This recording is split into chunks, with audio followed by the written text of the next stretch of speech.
하나님의 기뻐하심을 따라 복된 주일 예배자로 부름받은 여러분의 믿음 속에 하나님의 선하심과 온전케 하신 은혜가 차고 넘치길 축복합니다. 영상을 보면서 그런 생각을 좀 했어요. 옆에 계신 분하고 한번 이렇게 인사합니다. 가까이 있을 때 잘합시다. 가까이 있을 때 한 번 더 합니다. 살아 있을 때 잘합시다. 그래요. 자, 이제 우리 인사를 나눕니다. 주님의 은혜로 그게 잘 되실 겁니다. 그게 잘 되실 것입니다. 아멘. 아멘. 이 다음에 잘한다 하지 말고 오늘 잘하는 신앙 되시길 바랍니다. 이 다음에 열심히 하겠다고 하지 말고 오늘 열심히 사는 은혜가 있길 축복합니다. 그럴 때 우리의 삶이 후회가 없고 낙심이 없고 감사와 감격이 넘칠 줄로 믿습니다. 오늘 말씀의 제목 같이 나눕니다. 한밤중에 부른 노래. 중에 부른 노래. 아멘. 아멘. 오늘도 여러분과 함께 무더운 날씨 속에서도 믿음과 신앙의 중심을 잃지 않고 살아가는 방법이 무엇일까? 오늘 주의 말씀을 통해서 함께 은혜를 나누시고 이번 한 주간도 승리하여서 감사의 고백이 차고 넘치길 축복합니다. 마음의 소원이 있으면 그 소원을 위해서 노력하는 것이 당연할 것입니다. 사람이 꿈이 있고 목표가 있고 계획이 있기 때문에 열심을 내는 거죠. 그거 없으면요, 어제가 오늘 같고 오늘이 내일 같고 변화가 없는 삶을 살아갈 것입니다. 사람이 숨만 쉰다고 사는 게 아니고 그 사람이 꿈을 갖고 있는지 비전을 갖고 있는지가 정말 중요하다는 겁니다.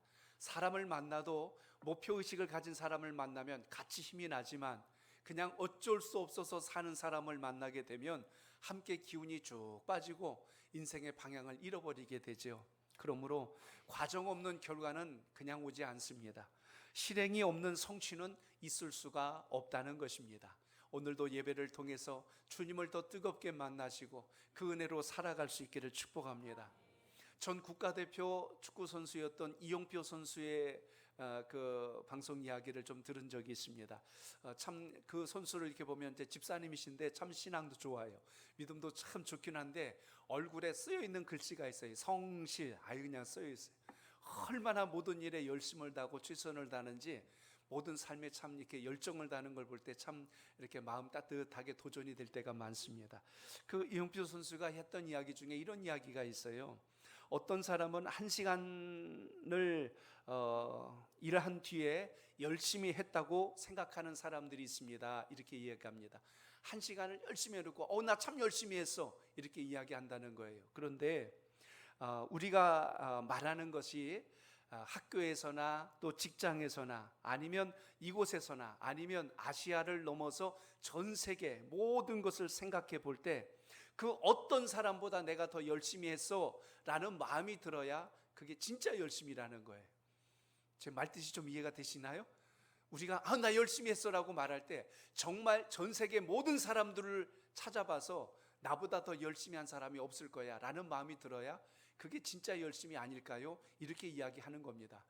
과연 몇이나 있을까 싶지만 여러분이 오늘 최선을 다한다는 그 열심 속에는 누구와 비교에 의한 열심보다는 그 누구보다 내가 가장 정말 최선을 다했어 라는 이런 어떤 만족된 고백이 함께하면 좋겠다는 뜻입니다. 그 이용표 선수의 마지막 이야기가 이렇게 끝을 맺어요. 천재는 노력하는 사람을 이길 수 없고 노력하는 사람은 즐기는 사람을 이길 수 없다 이렇게 이야기합니다. 우리의 삶 속에서 재능이 많은 사람도 있고요, 능력이 많은 사람도 있지만 정말 행복한 사람이 누구냐면 지금 하고 있는 일을 즐기는 겁니다. 여러분이 지금 하고 있는 직장이 됐건 사업이 됐건 학생은 공부가 되었던 간에 그냥 마지못해서 하고 죽지 못해서 하고 먹고 살기 위해서 하고 어쩔 수 없어서 한다고 막 이렇게 푸념하면요, 주변에서 보는 분들도 굉장히 안타깝거든요. 그냥 하지 말지 왜 저걸 할까. 오늘 여러분이 하는 일이 정말 어쩔 수 없어서 하는 일이 되지 마시고 그것을 즐기면서 할 수 있는 하나님의 사람 되시길 바랍니다. 그게 신앙이 되었건 여러분이 살아가는 삶의 어떤 일이 되었던 간에 여러분의 가정에서도 마찬가지예요. 즐거움과 기쁨으로 감당할 때 그게 열매가 되지, 그게 상급이 되지, 그렇지 않으면 모든 삶이 불행하다고만 말할 것입니다. 저는 오늘 여러분들과 같이 사도 바울을 통하여서 바울이 가는 길이 비단길을 깔아놓고 고속도로를 뚫어놓고 환영 플랜카드를 펼치면서 바울 선생님 오세요 하고 이렇게 환영받고 선교한 적이 한 번도 없어요. 바울이 가는 길은 고난의 연속이요, 십자가의 길이요, 또 때로는 매맞음과 감옥 갇힘과 억울한 누명과 돌팔매질과 침뱉음을 당하면서도 주님 사역을 어떻게 저렇게 감당할 수 있었을까? 오늘 그 이유와 뜻을 오늘 말씀을 통하여 살펴보면서 여러분의 삶 속에도 그 은혜가 있기를 축복합니다. 앞을 전혀 보지 못하는 시각장애인이 요리사가 된다면 여러분 어떻게 생각하시겠어요?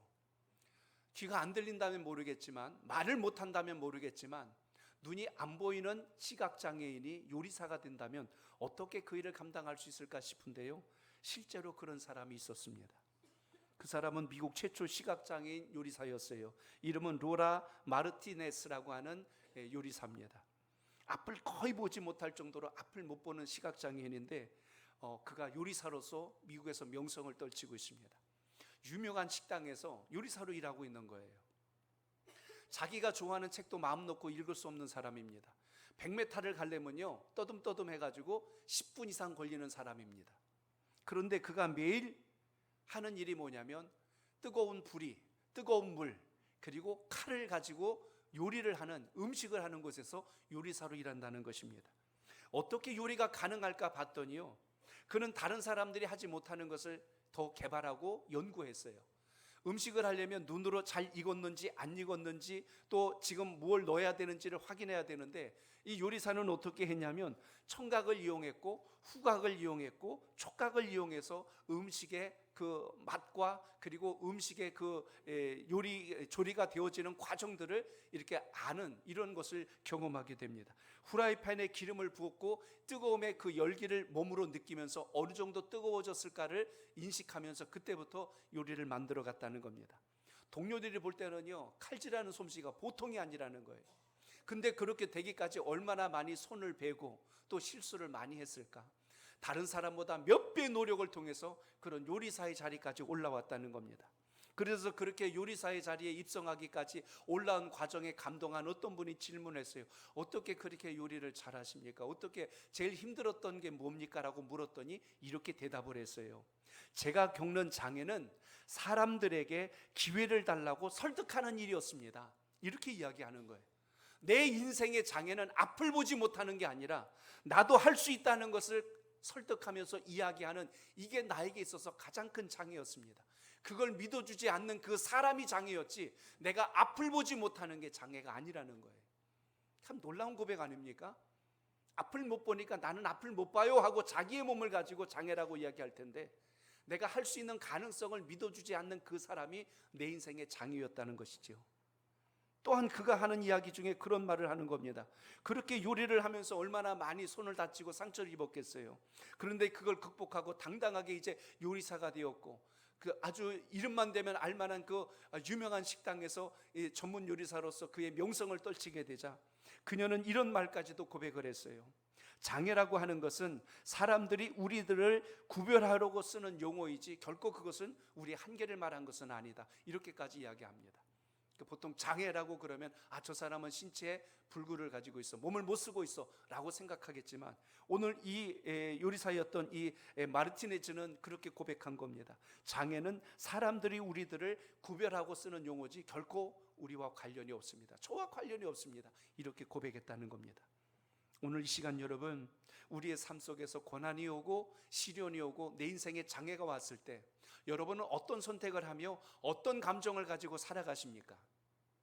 어떤 분은 고난을 만나면요, 그 고난 때문에 배운 것이 있다고 이야기해요. 나는 절망을 배웠습니다. 나는 낙심을 배웠고 포기를 배웠고 원망을 배웠고 불평을 배웠습니다. 이렇게 이야기해요. 그런데 어떤 분은 이렇게 또 고백을 해요. 나는 그 고난으로 인하여 희망을 배웠고 인내를 배웠고 겸손을 배웠고 하나님의 능력을 알았고 그리고 하나님의 숨은 뜻을 알게 되었습니다. 이렇게 고백을 합니다. 똑같은 시련을 만났는데 절망을 본 사람과 똑같은 시련 속에서 하나님의 섭리를 발견한 사람이 있다면 여러분은 어느 쪽을 선택하시겠습니까? 오늘 본문 속에 보시면 사도 바울의 이야기가 나와요. 우리가 익히 잘 알고 많이 들었던 말씀입니다. 바울이 하나님의 은혜를 입고 선교 사역을 감당하려고 꿈을 꾸었어요. 소아시아 지역에 가서 복음을 전하고 싶었습니다. 소아시아 지역이 어디냐면 지금의 그 튀르키예 지역입니다. 이 모든 지역에 가서 복음을 전하려고 준비를 했고 그렇게 떠나려고 했는데요, 하나님의 거룩한 성령의 역사가 그의 마음속에 음성을 들려줍니다. 너는 그곳으로 가지 말고 서쪽으로 가라, 유럽으로 가라는 거예요. 유럽으로 건너가서 그곳에서 복음을 전하라고 하나님의 강권하시는 말씀을 마음속에 담게 됩니다. 심지어 그 마게도냐 지역에서 한 청년이 와서 우리를 도와달라고 하는 환상까지 보게 됐어요. 그곳이 어디면 바로 빌립보입니다. 빌립보는 우리나라로 치면 항구와 같은 도시예요. 우리가 어디서 배가 들어오면 인천을 들어오든가 부산항을 통해서 들어오든가 목포 쪽을 향해서 들어올 수 있습니다. 이런 것처럼 당시 유럽을 향해서 갈 수 있는 첫 번째 관문이 어디면 빌립보입니다. 바울은 그래서 성령의 음성에 순종하고 빌립보에 도착을 하게 되는데, 거기에 마게도냐라고 하는 한 성에 도착을 해서 그곳에서 복음 사역을 시작을 했습니다. 성령의 이끄심을 받았으니 얼마나 기대가 충만했을까. 얼마나 많은 사람들이 플랜카드를 걸고 다윗 선생님 환영합니다 하고 이렇게 했을까요? 근데 가봤더니 아무도 바울을 환영하는 사람은 없었어요. 그런데 어느 날 기도할 곳을 찾기 위하여 밖으로 나갔다가 한 여인을 만나게 됩니다. 그 여인이 누구냐면 옷감에 물을 들여서 장사하는 루디아라고 하는 여인을 만나게 돼요. 그 여인을 만나게 되자 그에게 복음을 전하고, 이 루디아라는 여인이 복음을 순전하게 받아들여서 자기의 집을 예배 초소로 내놓습니다. 그게 빌립보 교회가 돼요. 그래서 빌립보의 첫 번째 교회가 탄생하는 역사가 되는데, 바울은 루디아를 통하여 선교할 수 있는 큰 동력을 얻게 됩니다. 수많은 사람을 만난 게 아니고 한 사람을 만났는데 그 한 사람 때문에 바울의 사역에 큰 힘을 얻었다는 거죠. 자, 그리고 나서 또 복음을 전하러 나갔는데 그 지역에 한 여인을 만나게 됩니다. 그런데 이 여인이 믿음 좋고 온전한 사람이면 좋겠는데 오늘 성경에 보니까요, 귀신 들린 여자예요. 귀신 들린 여자라는 의미는 당시에 이런 사람을 통해서 했던 일이 뭐냐면 사람들을 점치는 일을 했어요. 너 뭐 했지? 너 앞으로 이렇게 될 거야. 마치 여러분 점쟁이처럼 이런 일들을 하는 게 이 귀신 들린 여인들인데, 오늘 이 여인을 통하여 돈벌이를 하던 주인이 있었습니다. 이 여인을 종으로 삼는 사람이 있었는데 오늘 그 상황 속에서 일어난 일이 오늘 본문에 나타나요. 귀신도 여러분 하나님의 속한 자를 알아봅니다. 사도 바울을 만나자마자 하나님의 속한 자다, 주의 구원을 전하는 자라고 쫓아다니면서 소리를 치고 자꾸 그렇게 이야기하니까 바울이 복음 전할 때 상당히 불편한 겁니다. 온전한 사람이 옆에 와가지고 함께 수종을 들고 해주면 좋겠는데, 바울과 실라가 막 복음을 전하는데 옆에 와서 하나님의 종이 여기 있다 그리고 막 이야기를 해요. 이 사람은 구원을 외치는 자다. 바울이 오늘 저 성경에 보면요, 괴로워서 견딜 수가 없다고 그랬어요. 바울을 돕는 게 아니라 바울을 괴롭히고 있는 거예요. 이게 바울이 어떻게 했을까요? 저 악한 귀신의 영을 내쫓아야 되겠구나. 나사렛 예수 그리스도로 명하노니 이 악하고 더러운 귀신아 나갈지어다 하고 바울이 그 귀신 들린 여인의 그 귀신을 내쫓는 역사가 일어났어요. 여인이 온전해졌습니다.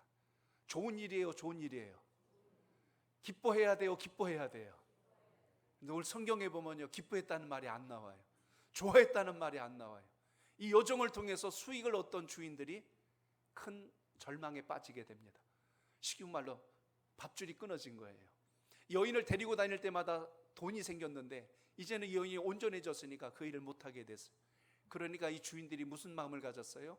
바울과 실라에 대한 이 미운 감정이 들어왔습니다. 그래서 이 모든 것에 대한 보상 심리로 관리들에게 고소를 해버렸어요. 우리 동네에 낯선 사람들이 들어왔는데 이상한 말을 해서 민심을 흉흉하게 하는 자가 왔으니 그들을 처벌해달라고 그랬어요. 이러면 관리들이 어떻게 됩니까? 상황이 전후가 어떤지 조사하고 재판하고 다 해야 돼요. 근데 오늘 성경에 보면 그런 과정이 하나도 없어요. 무조건 붙들어다가 매질을 가하고 감옥에 집어넣어 버립니다. 이런 상황이 올 수 있는 상황이 있다면 어떤 일일까 잘 생각해 보세요. 귀신 들린 여정을 통해서 수입을 삼던 그 주인들하고 관리하고 좀 그래도 친분이 있거나 가깝거나 어떤 또 하나의 거래가 있지 않았을까라는 걸 우리가 금방 느낄 수 있는 대목이 오늘 이 말씀 속에 등장합니다. 팔은 안으로 굽는다고 자기 지역에 있는 사람이 말하는 말을 우선하여 들었고, 바울과 실라와의 그 입장은 전혀 생각하지 않고 무조건 붙들어다가 매질을 갑니다. 당시 여러분 채찍질은요, 매 몇 대 때려가지고 훈방 좋지 않은 채찍이 아니라 예수님이 맞았던 채찍을 여러분 기억하시죠? 때로는 정신을 잃기도 하고 심지어 죽을 정도로 심각한 상황이 올 때도 있습니다. 그 매질을 당하고 감옥에 들어간 거예요. 거기 매질 당하고 풀어준 것도 아니고 감옥에 집어넣어버리고 밖에서 간수가 지키는 일까지 생겼다고 생각해 보세요. 심지어 발목에 도망가지 못하라고 착고까지 쇠로 된 고랑을 채워가지고 꼼짝 못하게 해놨어요. 여러분이 바울이라면 어떤 생각이 들까 한번 생각해 보십시오. 나는 이곳에 오고 싶지 않았어요. 근데 하나님께서 감동을 주셔서 가도록 하셨어요. 그러면 모든 일이 순적하게 해서 와서 주 예수를 믿으라 그러면 수천 명, 수백 명, 수만 명이 몰려와서 회개하고 눈물 쏟고 예수 믿어야 되는데 기껏해야 한 사람 나타나가지고 예수를 영접하여서 여기서 예배 드리세요 하고 집을 내주는 일이 생겼고, 또 귀신 들린 자를 고쳐주었으면 아우 바울 선생님 고맙습니다, 이 지역에 귀신 들린 자가 있어서 너무 이 여인이 힘들어했는데 너무 감사합니다라고 해야 되는데 오히려 모함을 하고 감옥에 가두는 일까지 생겼다고 생각해 보세요. 이보다 더 억울한 일이 어디 있을까? 오늘 성경에 보니까요, 매로 치라 하여 많이 친 후에 이렇게 됐어요. 몇 대 때린 게 아니라 많이 쳤다는 것은 정신을 잃을 정도로 몸에 큰 상처가 날 정도로 매질을 했다는 것입니다. 잘못이 있다면 귀신 쫓아낸 것밖에 없는데, 어떤 여인을 온전하게 해준 것밖에 없는데 지금 매질까지 당하고 오히려 감옥에 갇히는 일이 생겼어요. 무고한 자를 벌하는 거 보면 오늘 관리하고 오늘 고소한 무리들과 친분이 있었구나라는 걸 우리는 금방 짐작할 수 있는 것을 이 대목에서 보게 됩니다. 23절에 보니까 옥에 가두고 간수에게 분부하여 든든히 지키래요. 사람이 가둬놓은 것도 서러운데 입구에서 지키고 있다고 생각해 보세요. 정말 답답합니다. 내가 뭘 잘못했다고 저를 이렇게 하십니까? 들어주는 사람도 아니라 오히려 지키고 있는 자가 버티고 있어요. 24절에 보니까 깊은 옥에 가두고 그 발에 착고를 든든히 채웠대요. 도망가지 못하게, 그렇게 매질을 당했으니 온몸이 만신창이가 돼가지고 쓰러진 사람이 어딜 가겠다고 발목에다가 쇠고랑까지 채워가지고 도망가지 못하게 만들었습니다. 햇볕이 없는 깊은 감옥에 바울과 실라가 갇혀버린 거예요. 그러나 여러분, 사람의 몸은 가둘 수 있어도 바울과 실라가 믿고 있는 하나님의 은혜와 주님의 역사를 묶어놓을 수는 없다는 것을 오늘 말씀에서 기억할 수 있길 축복합니다. 바울과 실라가 옥중에서 실망했다는 말이 한 구절도 안 나옵니다. 하나님을 원망했다는 말도 안 나와요. 여러분이 지금 하시는 일을 하면서 때론 입에서 원망하고 불평하고 투정하고 있다면 한번 돌아보시길 바랍니다. 원망하고 불평하고 투정하려고 지금 그 일 하시는 거예요? 여러분이 하시는 일이 즐거워야 되고 여러분이 하시는 일이 감사해야 되고 그 일을 통하여 하나님의 영광을 볼 수 있는 믿음의 눈이 열려 있기를 축복합니다. 인생의 벼랑 끝에 섰을 때 선을 행하고자 하다가 억울한 일을 만나거나 애매한 고난을 만났을 때 왜 하나님 저를 그러세요? 라고 하나님께 원망하기 전에 그걸 통해서 하나님이 무슨 일을 하시려고 하는가를 볼 수 있는 믿음의 통찰이 있기를 바랍니다. 사람이 너무 원통하고 분하면요, 눈물도 안 나요. 아무 말도 할 수 없는 상황에 떨어질 때가 있습니다. 그런데 오늘 바울과 실라가 감옥 안에서 했던 게 뭐냐면 그 깊은 밤중에 찬송하고 기도했대요. 야, 여러분, 이게 말이 됩니까? 공부 열심히 하고 이제 쉴 시간이 됐는데 쉬는 시간에 뭐 하나 봤더니 또 공부한대. 아니, 이게 사람이 이게 제정신이에요? 사람이 즐겁고 기쁠 땐 찬송도 하고 기도도 하고 할 텐데 완전히 정말 시험 들 일만 잔뜩 쌓여가지고 하나님, 제가 언제 이 빌립보 온다고 그랬나요? 저를 여기다 보내놓고 이게 뭡니까? 매질까지 당하고 누명 써서 감옥에 갇히게 하시다니 이게 지금 말이나 됩니까? 하고 원망해도 부족할 판국인데 그렇게 하지 않고 있어요. 일반적인 사람들은 정말 그럽니다. 이 상황이 오면 신세 한탄해요. 내가 어쩌자고 선교한다고 여기까지 와서 이 생고생을 할까? 어쩌자고 내가 이런 억울한 일을 만났을까? 내가 여기서 나가기만 한다면 그 귀신 들렸던 여인의 그 주인들 내가 그냥 안 둘 거다. 복수의 칼을 갈 겁니다. 아니면 이도저도 아닌 것을 생각하면 비관하여서 극단적 선택을 하겠죠. 그러나 오늘 믿음의 사람들의 모습이 어떤가를 바울을 통해서 잘 보시고 오늘 여러분의 신앙의 관점과 방향과 행함을 다시 바꿀 수 있길 축복합니다. 자, 저를 따라합니다. 고난 중에도 찬송해야 합니다. 찬송해야 합니다. 오늘 25절을 같이 읽습니다. 시작. 한밤중에 바울과 실라가 기도하고 하나님을 찬송하며 죄수들이 듣더라. 아멘. 오늘 전체 말씀을 풀어나가는 아주 중요한 구절이 됩니다. 25절에 보니까 바울과 실라가 무고히 매를 맞고 감옥에 갇혀 있음에도 불구하고 그 한밤중에 빛 하나 들어오지 않는 칠흑 같은 어둠 속에서 하나님께 기도하고 찬송하였다고 오늘 말씀이 기록합니다. 바울과 실라가 오늘 처한 환경을 보면 이거 정말 말이 아닙니다. 매도 맞고 깊은 옥에 갇히고 발에 착고도 차이고 밖에선 간수가 지키고 매 맞은 곳에선 피가 철철 흐르고 있고 착고로 발까지 고여놨으니 얼마나 불편했을까요? 그럼에도 불구하고 그 밤중에 찬송하고 기도하는 오늘 바울과 실라의 모습을 보면 그들이 환경에 의해서 낭망한 자가 아니라 자신들을 부르신 하나님의 은혜를 붙들고 살아가고 있다는 것을 보게 됩니다. 여러분의 삶 속에 위기가 오고 어려움이 오고 직장에서 해고를 당하고 사업이 부도가 나고 예상하지 않았던 건강에 위기가 오고 이런 인생의 많은 절망스러운 상황들이 왔을 때 환경을 탓하고 사람을 붙들고 녹두려 하는 자가 아니라 오늘 바울과 실라처럼 하나님을 향하여 기도하는 인생이 되시기를 주님의 이름으로 축복합니다. 시편 42편 8절을 보세요. 거기 이런 말씀이 나옵니다. 시작. 낮에는 여호와께서 그의 인자하심을 베푸시고 밤에는 그의 찬송이 내게 있어 생명의 하나님께 기도하리로다. 아멘. 낮에는 여호와께서 그 인자하심으로 나를 은혜 가운데 붙들어 주시고 밤에는 찬송이 있어서 나의 마음속에 위로가 되고 또 생명의 하나님께서 나의 기도를 들어주시니 감사합니다. 지금 그 고백을 하고 있는 거예요. 은혜와 찬송과 기도와 말씀이 여러분 삶 속에 24시간 한순간도 떠나지 않고 있음을 오늘도 기억하시길 바랍니다. 칠흑 같은 어둠 속에서 소망이 없고 희망의 불꽃이 없는 바로 그곳에서도 오로지 하나님을 의지하고 감사하고 찬송할 수 있는 사람, 그 사람이 믿음으로 건강한 사람이요 하나님께 속한 사람이요 그 인생이 하나님의 은총으로 승리하는 삶이 된다는 것을 잊지 않길 바랍니다. 아무것도 행하지 않는 사람에겐 기적이 없어요. 역사도 일어나지 않지요. 시편 91편 15절을 보십시오. 거기 이런 말씀이 나옵니다. 시작. 그가 내게 간구하리니 내가 그에게 응답하리라. 그들이 환난 당할 때에 내가 그와 함께하여 그를 건지고 영화롭게 하리라. 아멘. 바울과 실라가 고난 중에도 기도하고 찬송하니 어떻게 되었다고 말씀하고 있어요. 오늘 26절에 가면 거기 놀라운 역사가 일어나는데 갑자기 큰 지진이 나서 옥토가 움직이고 문이 다 열려서 모든 사람들의 메인 발에 착고가 풀려졌다는 말씀이 기록됩니다. 오늘 이 말씀을 잘 들여다보시면 여러분 삶 속에 위기가 오고 어려움이 왔다고 여러분이 불행하고 망하고 실패한 게 아니라 그 속에서 역사하시는 하나님의 뜻을 붙들 수 있는 그 힘이 있기를 축복합니다. 그럴 때 우리에게 소생하시는 하나님의 역사가 함께한다는 것. 바울은 그 밤에 기도하였고 바울은 그 밤에 찬송하였대요. 금요기도회 때 제가 그런 말씀을 좀 드렸어요. 어느 목사님이 목회를 처음 시작할 때 그 교회 집사님의 남편이 그만 큰 사고로 세상을 떠나버린 겁니다. 신앙 좋았던 이 믿음의 가정의 남편이 세상을 떠나게 되자 이 아내 된 집사님이 절망에 빠졌어요. 낙심에 빠진 겁니다. 교회 나오고자 하는 마음이 뚝 끊어져서 교회 나오지를 않아요. 전화를 해도 받지를 않아요. 그래서 목사님 사모니 그 가정에 신방을 가셨습니다. 신방을 가서 문을 두드려도 나올 생각을 하지 않아요.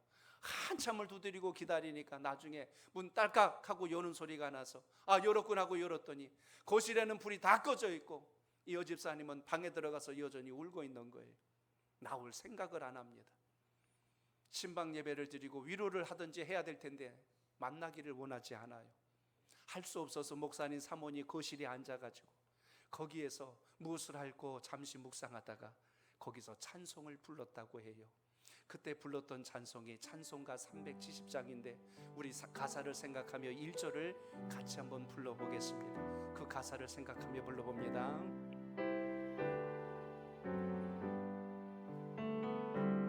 주 안에 있는 나에게 딴 근심이 있으랴 십자가 밑에 나가 내 짐을 풀었네 주님을 찬송하면서 할렐루야 할렐루야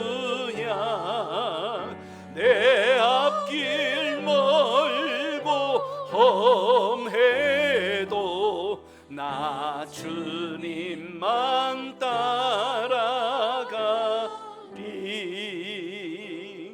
아멘. 주 안에 있는 나에게 딴 근심이 있으랴. 십자가 밑에 나아가 내 짐을 풀었네.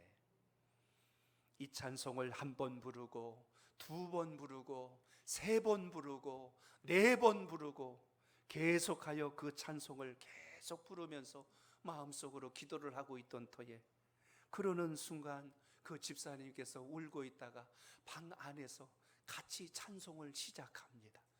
주 안에 있는 나에게 딴 근심이 있으랴 하면서 같이 찬송을 부르기 시작을 하는 거예요.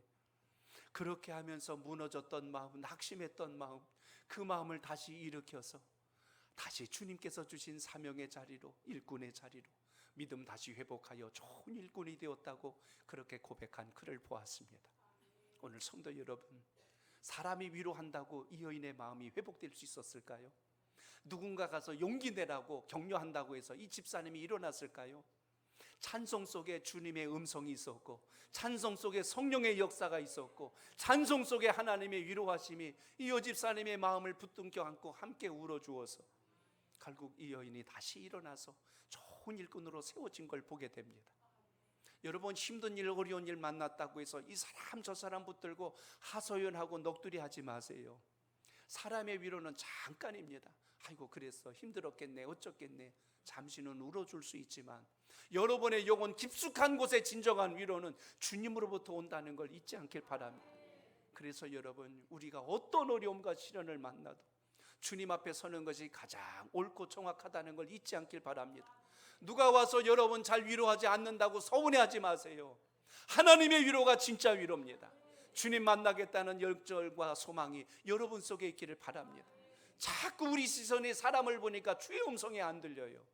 바울이 빌립보로 향한 것은 성령의 음성을 들었기 때문에 간 거지, 인간적인 충동이나 손에다 침 딱 뱉어가지고 소아시 하러 갈까요, 빌립보로 갈까요 탁 치고가지고 간 거 아니라니까. 하나님께서 바울의 마음을 움직여서 보내셨다면, 바울은 그래서 그곳에서 낙심하고 원망한 게 아니라 오히려 기도하고 찬송하며 하나님의 뜻을 붙들었다는 사실을 잊지 않길 바랍니다.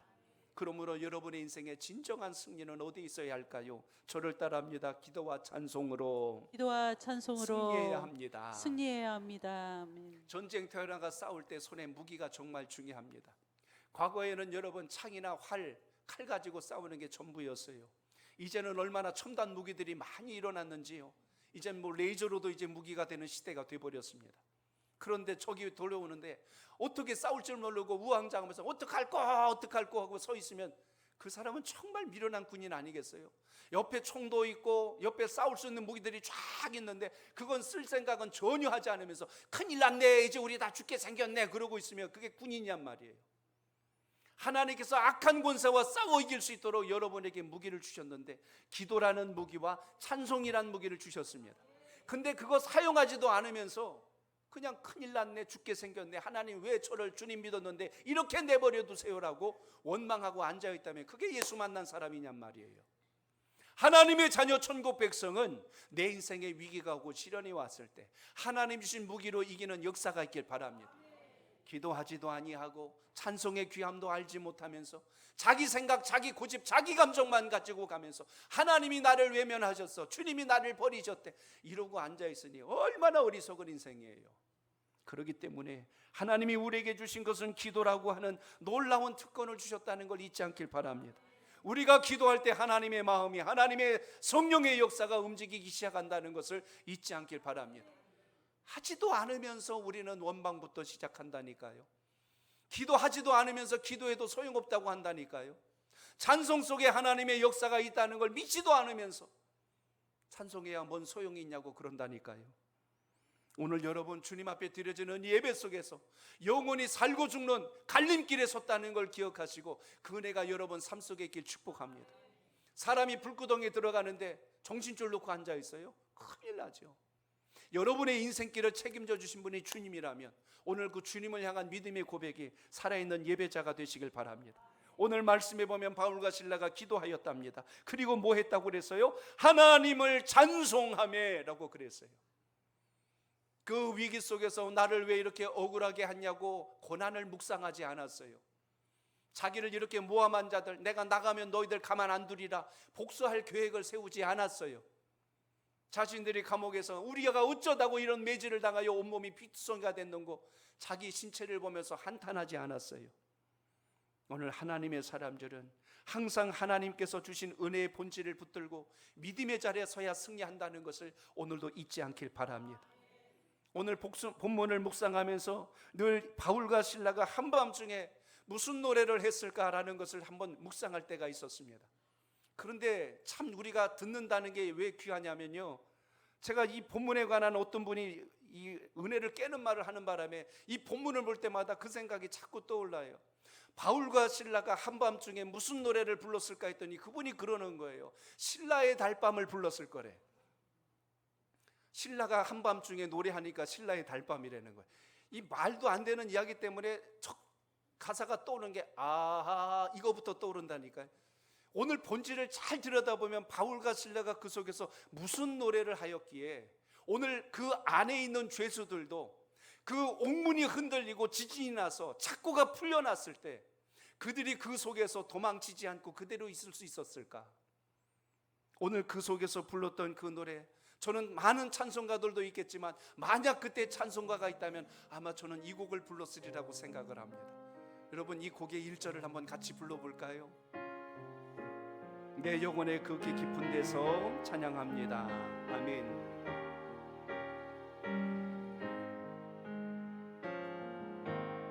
내 영혼의 그 깊은 데서 맑은 가락이 울려나네.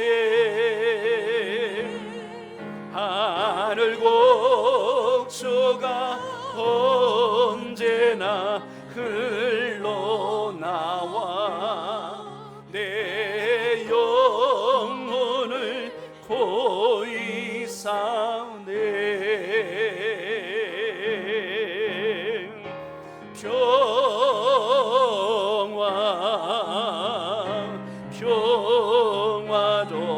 평화로다 하늘 위에서 내려오네.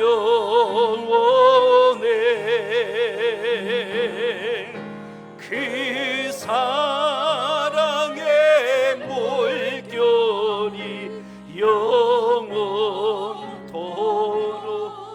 내 영혼을 덮으소서. 아멘. 바울과 실라가 찬송하고 있을 때 그 찬송 소리가 흘러 다른 죄수들의 귀에도 들리기 시작합니다. 다른 죄수들 중에는 억울해서 들어온 사람도 있을 것이고 분노와의 감정을 추스리지 못하고 있는 사람도 있을 거예요. 포악한 사람도 있었을 것입니다. 마음 상한 자도 있었을 거예요. 그들의 귀에 그 찬송이 들릴 때 그들의 마음속에 자신을 돌아보고 앞으로 내가 어떻게 살아야 할까를 생각하며 오히려 다시 한 번 더 자신들의 감정과 생각을 정리하며 추스리는 시간을 가졌을 것이다, 저는 생각합니다. 이게 왜 가능한 생각이냐면 오늘 바로 이어서 일어난 사건이 뭐냐면 갑자기 큰 지진이 일어났어요. 옥문이 막 흔들려더니 옥문이 열렸는데 모든 옥문이 다 열려버린 겁니다. 그리고 발에 묶여있던 착고까지 풀려져 버렸어요. 이건 정말 있을 수 없는 일이 벌어진 겁니다. 이러면 대부분 죄수들 입장에서는 어떤 일이에요? 야, 이게 웬일이냐 하고 그냥 손살같이 다 튀어나가고 도망가고 다 뿔뿔이 흩어져 버렸을 겁니다. 이쯤 되면 여러분 간수 책임이거든요. 죄수 관리 잘 못했다고. 그래서 오늘 본문에 보면 간수장이 옥문이 열린 것을 보고 절망하여서 자결하려고 했어요. 자기 책임을 다 못하면 로마 정부로부터 직무유기로 인하여서 책임을 다하지 않았다 해서 사형에 해당하는 큰 직책, 죄수 한 명 나가면 그 사람의 죄값을 당시 간수들이 대신 지불해야 됐어요.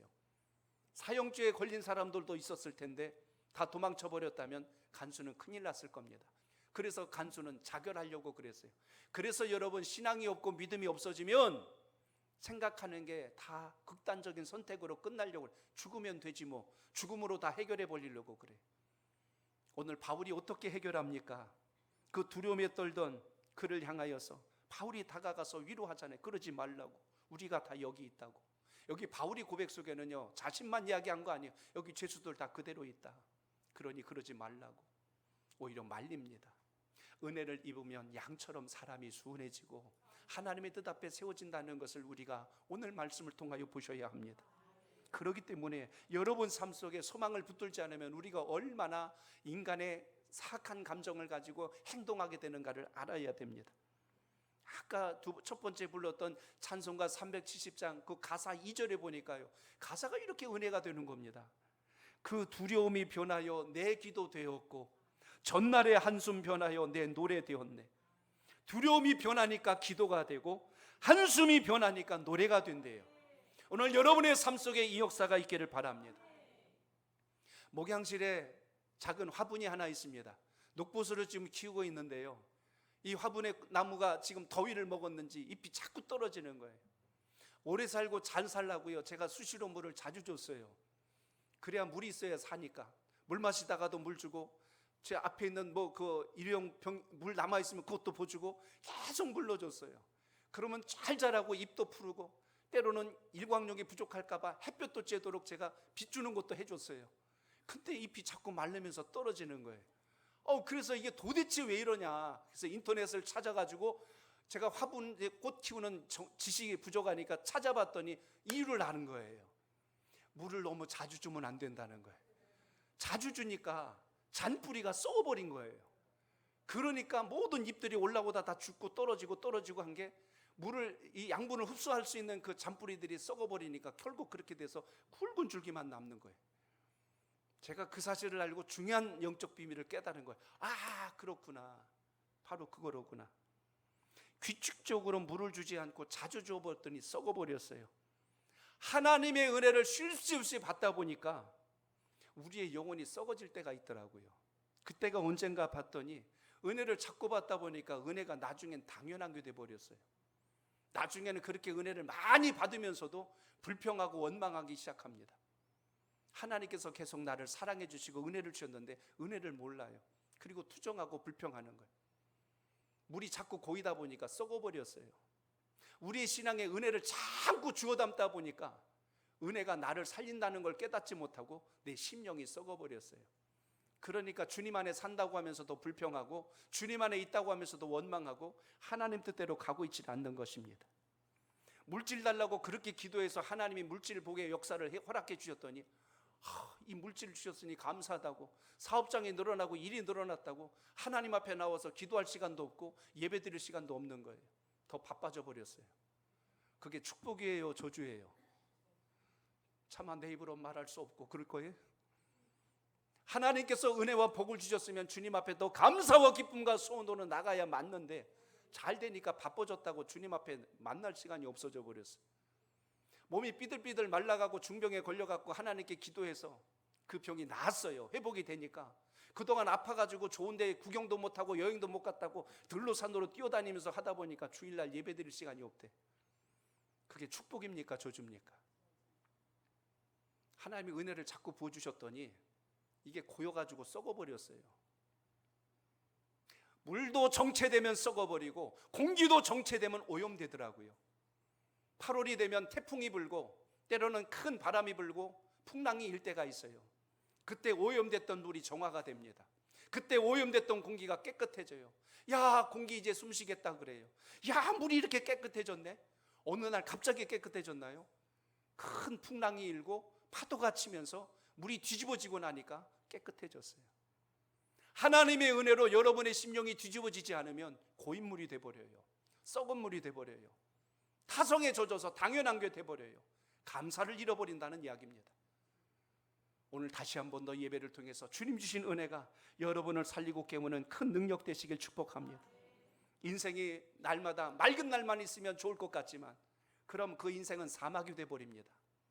매일같이 맑은 날만 있으면 메말라버리고 건조한 먼지만 풀풀 나는 땅으로 바뀌어버려요. 때로는 비도 필요하고 때로는 바람도 있어야 되고 때로는 추위도 더위도 필요합니다. 그럴 때 살아 움직여요. 여러분의 신앙이 고인물이 돼버리면 영혼이 썩어버립니다. 믿는다고 착각하고 구원받았다고 착각하고 간다니까요. 오늘 다시 한 번 더 예배와 결단을 통하여 주님을 뜨겁게 만나는 여러분의 신앙이 되시길 축복합니다. 저를 따라합니다. 찬송과 기도가 찬송과 기도가 기적을 낳습니다. 기적을 낳습니다. 오늘 26절을 읽습니다. 시작. 이에 갑자기 큰 지진이 나서 옥토가 움직이고 문이 곧 다 열리며 모든 사람의 메인 것이 다 벗어진지라. 아멘. 바울과 실라가 옥문 열어달라고 금식 기도하고 철야 기도하고 작정 기도 안 했어요. 바울이 큰 지진이 일어나게 해달라고 하나님께 목이 터져라 기도하지 않았어요. 오로지 주님 앞에 찬송하고 주님 앞에 기도하였는데, 내 발목의 착고를 풀어달라고, 간수들이 없어지게 해달라고 기도하지 않았는데, 하나님께서는 기도하고 찬송하고 있을 때 내 인생의 아픔과 위기들을 풀어주시는 역사를 보게 하십니다. 심지어 여러분, 간수가 자결하려고 하였더니 오히려 그를 위로하고 그를 다시 붙드는 역사가 나타납니다. 그러지 마시오, 그러지 마시오. 28절에 보니까 내 몸을 상하게 하지 말라. 우리가 다 여기 있노라. 우리 안 도망가고 여기 있으니까 죽으려고 하지 마라. 간수가 깜짝 놀랐지요. 충격과 놀라움과 두려움에 빠져서 불을 켜고 살펴보니까 아무도 안 도망간 거예요. 이미 바울이 찬송하고 기도하고 있을 때 은혜 다 받아가지고 전부 그냥 예배드릴 준비하고 있었지, 그들이 뭐 이렇게 도망칠 생각들 안 했어요. 간수가 감동을 했습니다. 근데 그의 입에서 놀라운 고백이 나오잖아요. 여러분 30절 같이 보세요. 시작. 그들을 데리고 나가 이르되 선생들이여 내가 어떻게 하여야 구원을 받으리까 하거늘. 아멘. 아멘. 좀 전에는 죽으려고 했던 사람이에요. 바울 만나고 나서 무슨 생각을 했어요? 내가 어떻게 해야 구원을 받을 수 있습니까? 하나님의 영이 들어가면 이렇게 고백이 달라지는 겁니다. 주님의 은혜가 들어가면 이렇게 변화가 일어나는 겁니다. 주님, 제가 어떻게 은혜를 받을 수 있을까요? 주님, 제가 어떻게 해야 하나님 기쁘신 일을 하며 살 수 있을까요? 전에는 그런 생각조차도 안 했는데 고백이 달라지고 삶이 달라져요. 하나님의 은혜가 들어가면 이런 역사가 일어납니다. 바울이 그에게 이야기합니다. 31절 읽습니다. 시작. 그대 주 예수를 믿으라. 그리하면 너와 내 집이 구원을 받으리라 하고. 아멘. 오늘 놀라운 역사가 이렇게 시작됨을 잊지 않길 바랍니다. 큰 질병으로 낙심하였다가 주님 만나고 나서 치유를 받고 하나님의 귀한 일꾼으로 세워준 분들의 간증도 있습니다. 사업이 망하여 부도하여 내 인생이 끝났다고 생각했는데 그 절망의 밑바닥에서 주님을 만나고 다시 일어나서 재기했던 분들의 간증도 있습니다. 자식이 나쁜 길에 빠져서 그 아픔과 상함 때문에 통곡하고 힘들어하다가 주님 만나고 나서 그 자식이 바른 길로 돌아오고 믿음의 가정으로 세워졌다는 이야기들이 우리 주변에 많이 있어요. 사람이 바꿨나요? 주님 만나니까, 주님 은혜 안에 속하니까 인생이 달라지는 것을 보게 됩니다. 오늘 여러분이 귀한 예배를 통하여 여러분이 무엇을 사용하지 않고 있고 무엇의 가치를 모르고 있는가를 기억하십시오. 기도의 가치, 찬양의 가치. 사도 바울이 빌립보 도성에 왔더니 루디아란 여인을 만났고 귀신 들린 한 여인을 만났고 간수장을 만났는데, 루디아란 여인을 통해서는 빌립보 교회가 탄생을 하였고 귀신 들린 여인을 통해서는 감옥에 갇힌 일이 생겼다가 오히려 그곳에서 기적과 같은 역사가 일어나서 지진이 일어나고 옥문이 열리고 착고가 풀리고 간수장이 죽을 뻔했는데 그를 살렸더니 그가 바울과 실라를 집으로 데리고 가서 그 집에 온 가족들이 세례를 받고 하나님의 자녀가 되는 역사가 일어납니다. 여러분이 복음을 전하는 그 한 사람 때문에 그 사람의 가정에, 그 사람이 아는 주변의 지인들이 예수를 만나고 변화가 될 수 있다면, 우리가 복음 전하는 일이 천군 만명을 전도하려고 막 그런 꿈을 꾸는 게 아니라 오늘 여러분 가장 가까이의 그 한 사람을 살리겠다는 열심이 여러분 속에 있길 바랍니다. 바울이 계획했던 것은 튀르키 지역이었어요. 소아시아 지역이었어요. 근데 빌립보로 가라고 했으면 그 지역 못지않는 수천의 사람들이 돌아왔어야 되는데 한 사람 돌아오니까 인간적으로 생각하는, 하나님 이게 뭡니까? 저를 여기다 보내놓고 기껏해야 이 루디아라는 여인 한 사람 만납니까? 아니 이 귀신 들린 여자 하나 때문에 제가 이런 수모를 당해야 됩니까? 이럴 수 있었지만 그렇게 하지 않잖아요. 그러니까 하나님의 은혜가 들어가면 한 영혼을 통해서 어떤 역사가 일어난지를 본다니까요. 오늘 여러분에게 그 역사가 있기를 축복합니다. 그래서 여러분 기도의 가치를 회복하세요. 예배 가치를 회복하시고 찬송의 가치를 회복하십시오. 오늘 마귀가 하는 간악한 이 속임수가 여기에 있어요. 예배를 우습게 만들어버리고 기도 안 해도 신앙할 수 있다고 우리를 착각하게 만들고 찬송의 능력을 무시하게 만드는 게 사단의 역사입니다. 오늘 여러분이 힘들고 어려울 때 더 힘써 기도와 찬송의 자리에서 승리하는 신앙이 되시길 축복합니다. 말씀을 맺습니다. 요즘 제 아내가 집에서 찬송을 계속 듣는 곡이 하나 있어요. 근데 그 곡을 어디서 듣냐면 주방에서 설거지할 때도 막 들으니까 저도 들어요. 어떤 때는 화장실에 들어갔는데도 그걸 크게 틀어놓으니까 밖에서 다 들려요. 어제는 또 침실에 들어갔는데 침실에서도 틀어놓으니까 계속 그 곡이 들립니다. 근데 그 곡이 정말 애절한 거예요. 우리 복음성가가 아니고 그래서 제가 굉장히 궁금해서 도대체 이 곡이 무슨 곡이지 하고 제가 막 궁금해져 가지고 어제 저녁에 제가 이렇게 가서 제가 그 탭을 이렇게 눌러봤어요. 근데 그 곡이 이렇게 듣던 곡이 올라와 있어서 봤습니다. 제목을 봤더니 Goodness of God이라고 하는 곡입니다. 아마 찬양 좋아하시는 분들은 이 곡을 아실 거예요. Goodness of God이라고 하는 곡인데, 야, 이 곡을 듣는데 제 마음이 같이 막 울림이 오는 거예요. 그 가사 내용이 얼마나 전율하게 하는지. 그 부르는 그 CM 그 가수가 뭐 호주의 그 힐송 아닌가 싶습니다. 그 곡을 부르는 그 가수의 그 마음 속에 영성이 막 전율로 밀려오는 걸 제가 느꼈어요. 막 영어로 계속 불러대니까 제가 그 뜻은 모르고 거기 해석이 나온 걸 제가 보았습니다. 그 뜻이 이런 뜻을 가지고 있습니다. 뜻을 모르는데 그 속에서 오는 영적 감동은요, 주체할 수 없이 파도처럼 밀려왔습니다. 내용이 이래요. 주님 사랑합니다. 주님의 은혜 덕분에 무너지지 않을 수 있었어요. 내 모든 날이 주님의 손에 붙들려 있습니다.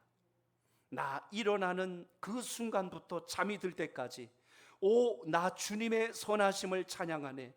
내 모든 인생에 주님은 선하셨네. 내가 할 수 있는 모든 호흡으로 나 주님의 선하심을 찬양하네. 제가 한 번 듣고 이 노래 팬이 돼버렸어요. 이런 곡이 있었구나, 이런 찬양이 있었네 하고 제가 마음속에 전율을 합니다.